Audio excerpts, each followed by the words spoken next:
کیسر روم نے حالات کا جائزہ لینے کے لیے اپنا ایک آدمی مدینے میں بھیجا۔ وہاں پہنچ کر وہ کسی سے پوچھنے لگا، آپ کے شہنشاہ معظم کا محل کہاں ہے؟ ہم لوگ شہنشاہ، محل اور معظم جیسے الفاظ سے بالکل ناآشنا تھے۔ آپ یہ بتائیں کہ ملنا کس سے ہے؟ کہا، مسلمانوں کے بادشاہ سے۔ فرمایا، ہمارے ہاں بادشاہ کوئی نہیں، صرف ایک خادم ہوتا ہے جو ہمارے معاملات کا انتظام کرتا ہے۔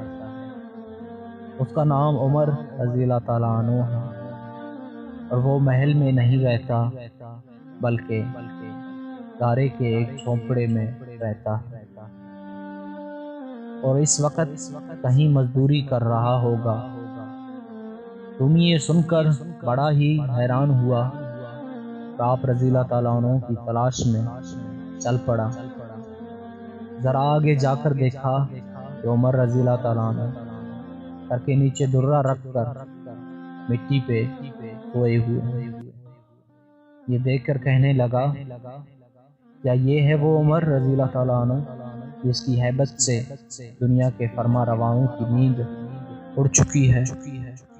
اے عمر رضی اللہ تعالیٰ عنہ، تم نے انصاف کیا اور تمہیں گرم ریت پر بھی نیند آ گئی۔ ہمارے بادشاہ ظالم اور بددیانت ہیں، اس لیے انہیں سنگین حصاروں میں بھی نیند نہیں آتی۔